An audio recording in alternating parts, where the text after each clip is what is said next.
नमस्कार, मैं डॉक्टर हर्षवर्धन पुरी। मैं एक सीनियर कंसल्टेंट चेस्ट सर्जन और लंग ट्रांसप्लांट सर्जन हूं मेदांता द मेडिसिटी गुरुग्राम में। तो अगला सवाल ये है कि फेफड़ा प्रत्यारोपण किसका किया जाता है, ये पेशेंट कौन होते हैं। इसके लिए जो हमारी गाइडलाइंस हैं वो international society of heart and lung transplant ने पूरी तरह बनाई हुई हैं।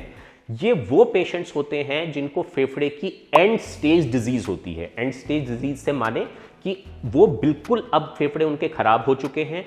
फेफड़े का काम क्या होता है, देखिए, शरीर में ऑक्सीजन पहुंचाना और कार्बन डाइऑक्साइड को बाहर निकालना। तो जब ये फेफड़े बिल्कुल खराब हो जाते हैं तो ऑक्सीजन पहुंचाने की जो प्रक्रिया इनकी क्षमता होती है वो काफ़ी कम हो जाती है और शरीर से कार्बन डाइऑक्साइड निकालने की क्षमता भी कम हो जाती है। ऐसे केसेस में इनिशियली तो पहले फिजिशियंस जो होते हैं वो दवाइयों का इलाज करते हैं, पर एक ऐसी स्टेज आ जाती है जहां पे ये दवाइयां भी अब काम नहीं करती, तो उसको कहते हैं and stage respiratory disease. In diseases में फेफड़े का प्रत्यारोपण का जो किया जाता है पेशेंट को कि हम ये भी कर सकते हैं, लेकिन ये बिल्कुल एक सिंपल सा प्रोसेस नहीं होता कि हमने बस बोल दिया और कर दिया। इसमें बहुत सी चीज़ें इन्वॉल्व होती हैं जो मैं अपने अगले वीडियोस में बताऊंगा, जिसमें प्रोसेसेस क्या रहते हैं। बट ये पेशेंट्स जो होते हैं वो आप अब समझ गए कि ये एंड स्टेज रेस्पिरेटरी डिजीज के पेशेंट्स होते हैं।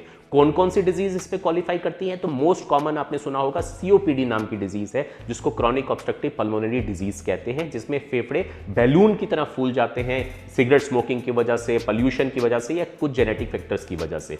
दूसरी डिजीज है आईपीएफ या इंटरस्टिशियल पल्मोनरी फाइब्रोसिस या इंटरस्टिशियल लंग डिजीज, जिसमें फेफड़े जो हो वो श्रिंक हो जाते हैं और उनकी गैस एक्सचेंज की जो क्षमता होती है वो बिल्कुल शल्य खत्म हो जाती है।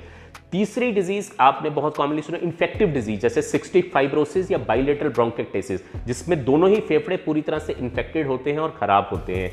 और कई तरह की collagen vascular diseases, auto immune diseases भी इसमें आती हैं, जिसमें जो दवाइयां होती हैं वो अब एंड में पहुंच गई हैं।